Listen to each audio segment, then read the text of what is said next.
Dibandingkan tentang nasionalisme Indonesia, gua rasa ini adalah film tentang budaya India. Banyak orang, ini Pokemon jenis apa nih?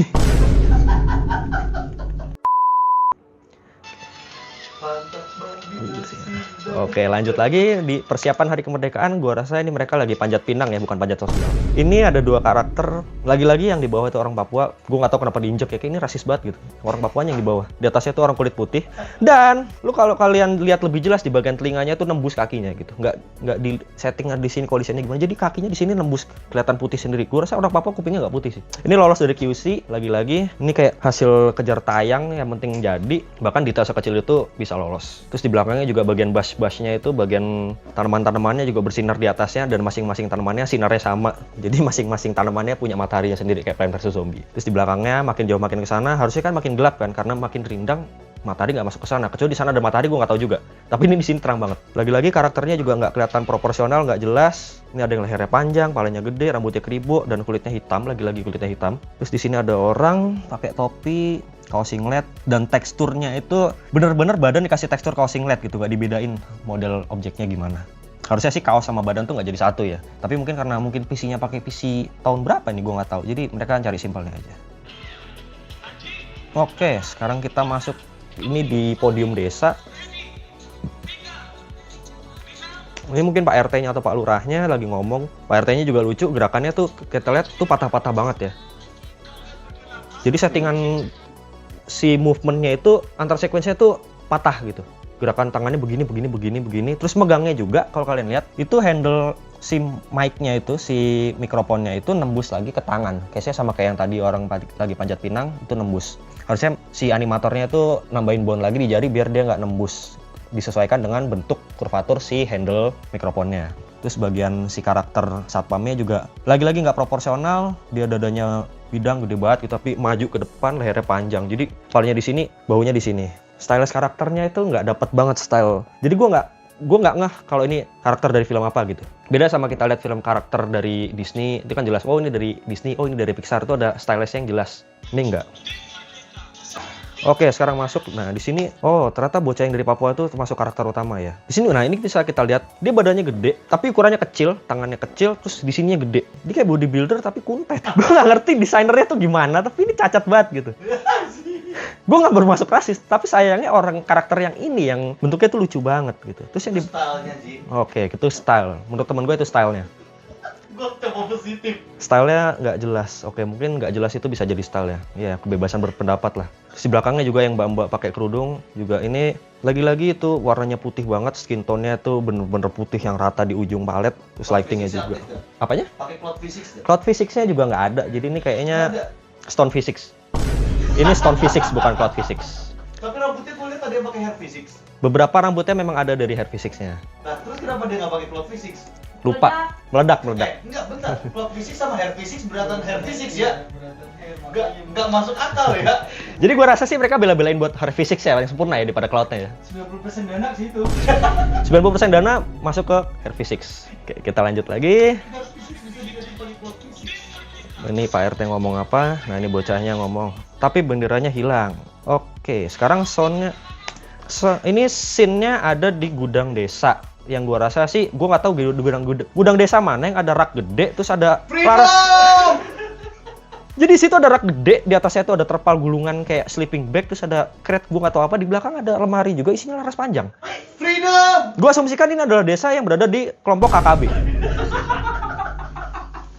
Gue asumsikan ini adalah mungkin make sense ya, karena di sini katanya benderanya hilang. Jadi orang KKB itu nggak pengen ada pengibaran bendera putih, makanya bendera merah putihnya dicuri oleh mereka. Tapi di sini kesorot ada, gue nggak tahu nih M4, M416 atau AK-47, yang jelas ini laras panjang. Yang harusnya bocah juga nggak boleh ada di situ. Terus ini gerakannya juga pas mereka panik itu nggak kelihatan panik, tapi kelihatan lagi goyang bebek atau apa itu yang kayak gini, orang Gotik. ayam lagi pok gitu. Panik tapi karakternya senyum. Panik tapi karakternya senyum. Jadi kayak mereka pakai preset gerakan yang yaudah taruh aja gitu. Jadi nyawanya tuh nggak ada itu. Gua tahu ini benda mati, tapi at least ada feel untuk dia hidup gitu loh. Dan ini nggak ada. Terus lagi-lagi proporsional nggak diperhatikan. Di crate yang di rak yang sebelah sana, di situ ada 1, 2, 3, 4. Yang kelihatan sih 4 ya. 4 sepatu boots warna coklat. Itu kok dijajarin sama karakter bocah yang di situ ya. Ini yang bocah merah putih sepatu krem. Itu kalau dilihat sepatu boot yang di lemari dijajarin sama dia, itu sampai sebetis hampir ke lutut. Proporsionalnya bagus banget menurut gua. Kacau. Terus lagi-lagi di sini ini settingannya indoor, source lightingnya nggak jelas di mana. Itu bagian atas si lemari hijau itu masih terang, mungkin di sana ada matahari lagi.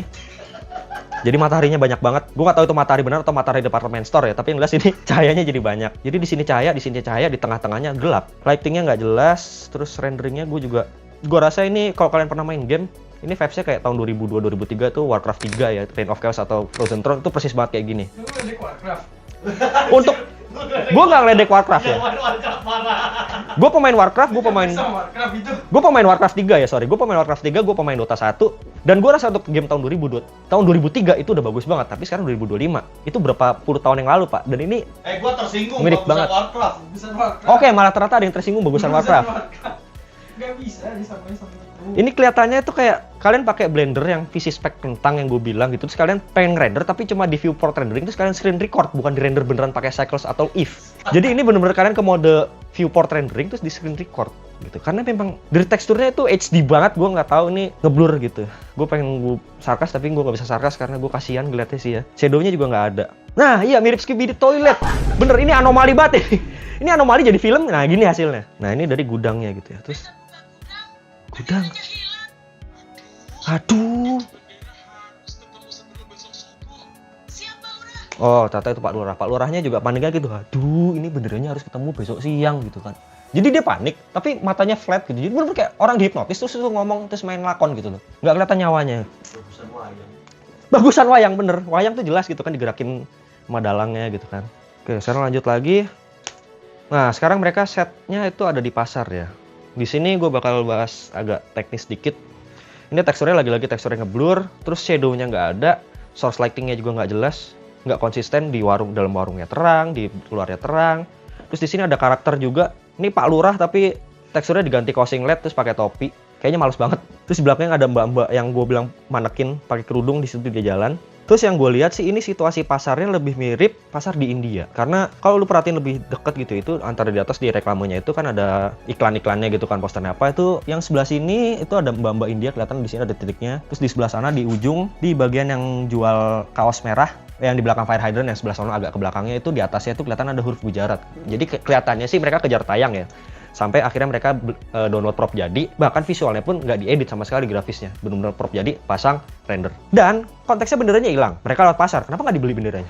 Pasar online belum ditemukan atau bahkan di sini nggak jual bendera gitu. Katanya mau 17-an, tapi di pasar nggak ada umbul-umbul merah putih segala macam, nggak ada nuansa kemerdekaannya, nggak ada. Jadi setting latarnya juga menurut gua kejar tayang banget. Terus kita lihat, coba balik lagi kemana pas masuk pasar. Gerakannya itu mereka jalannya kluk pakai preset asal download di mana terus ditempel. Terus yang di belakang tuh orang dada-dada, gue sih ada orang dada-dada kayak gitu, gue kabur ya. Nah sekarang mereka masuk ke hutan. Di sini hutannya juga, dari hutannya sendiri ini busnya juga mereka, lu bayangin lu cari gambar pohon PNG di Google. Ini ada teman gue mungkin masuk frame. Halo. Nah itu jadi kalian cari di Google gambar pohon PNG terus di crop terus tempel di situ. Nah itu kan ada lightingnya sendiri. Nah itu masing-masing busnya tuh sama kayak gitu. Jadi nggak ada source lighting sama sekali. Nah ini yang gue bilang bocah umur 40 tahun. Berhenti jangan lanjut. Mereka tuh ngomongnya tuh nggak ada ekspresifnya sama sekali gitu, bener-bener cacat banget. Ini orang Indonesia mana kulitnya seperti ini? Nah itu dia kan, secara karakternya aja nggak jelas gitu warna. Kalau dia mau Chinese matanya sipitin lah.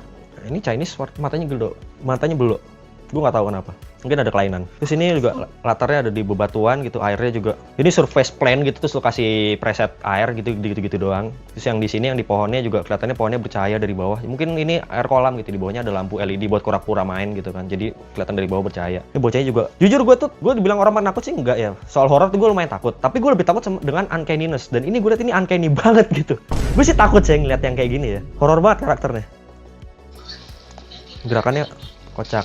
Oke, dia jatuh. Jatuhnya keplitek langsung 90 derajat. Kalau itu manusia sih dia mati ya. Gue nggak tahu ini kenapa mereka mau gerakannya tuh nggak natural, nggak riset dulu gerakan orang jatuh gimana, orang kepleset tuh gimana gitu. Mungkin karena takut melawan hukum agama, jadi mereka melawan hukum alam. Oke, kita ulang lagi dari orang keplesetnya. Gubrak, kepleset. Nah, mereka jatuh. Suaranya mereka jatuh, ada water splash yang cepiur, tapi visualnya dia emerging dari bawah air. Dia muncul dari bawah air dan water splash-nya itu gua rasa ditambahin di aplikasi eksternal entah itu Premiere atau apa, bukan dari saat dia render bisa jatuh. pakai water physics. Nah itu dia nggak pakai water physics, dia pakainya water bucket challenge ini. Gak, lu harus lihat, Tan. Lu harus lihat, Tan. Gua tadi nggak lihat sampai sini, so enak dulu. Makanya ini orang males, harusnya itu dia menemukan cara yang lebih kreatif, tapi ini terlalu males. Gue males, tapi kayak nggak gini banget gitu loh. Terus airnya juga nggak ada kelihatan di sini bocahnya pas dia emerging dari air pun, itu airnya gitu-gitu aja, nggak ada gelombangnya, nggak ada wave-nya apa-apa gitu.